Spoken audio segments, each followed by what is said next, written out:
Merci, Madame la Présidente. Monsieur le Président, ma question s'adosse au courrier que nous avons reçu ce matin en copie,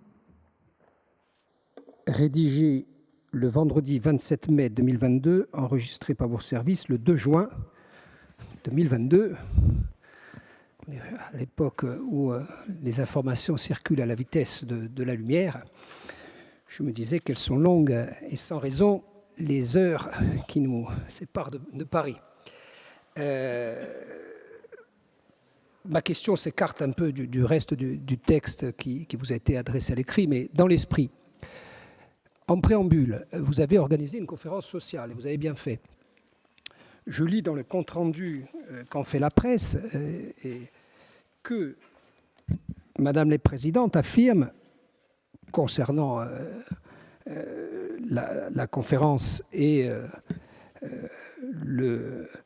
la thématique donc du volet social, je cite, toutes les études scientifiques montrent que c'est de la qualité des institutions que dépend la qualité de l'évolution de la situation économique et sociale. Moi, j'assiste avec assiduité, je crois avec sérieux, aux travaux de la commission que préside Romain Colonne. Ces documents, je les réclame et je souhaiterais que vous nous mettiez sur la table toutes les études scientifiques qui démontrent que la qualité des institutions est corollaire au bien-être économique et social. Premier point de préambule. Deuxième point, si j'en crois le courrier du ministre, nous sommes attendus à Paris dans 2 à 3 semaines, puisque les élections législatives étant l'aboutissement inéluctable d'une séquence qui n'a surpris personne, dans 2 semaines, nous devrions nous rendre à Paris. Bien, alors soit on monte pour griller des cigarettes et les mains dans la poche, soit on monte en ordre de bataille, même si on imagine que cette première réunion va être plutôt d'ordre protocolaire qu'une réunion de travail.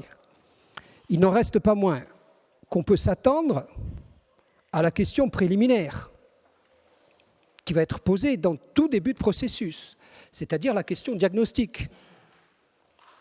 La question qui vous va être posée avant d'évoluer, avant d'aller plus avant sur un processus, c'est qu'avons-nous fait de nos institutions? Est-ce que nous sommes capables, entre nous, dans un premier temps, de poser les termes d'un constat objectif, distancié, qui ne soit à charge ni pour les uns ni pour les autres, de l'usage concret que nous avons fait de la petite part d'autonomie qui nous a été octroyée par le législateur depuis maintenant 40 ans. Première question préliminaire. Deuxième question, qui est corollaire. Je pense qu'on est à peu près tous d'accord, Monsieur le Président, sur l'idée que nous nous couvririons de ridicule si nous montions divisés.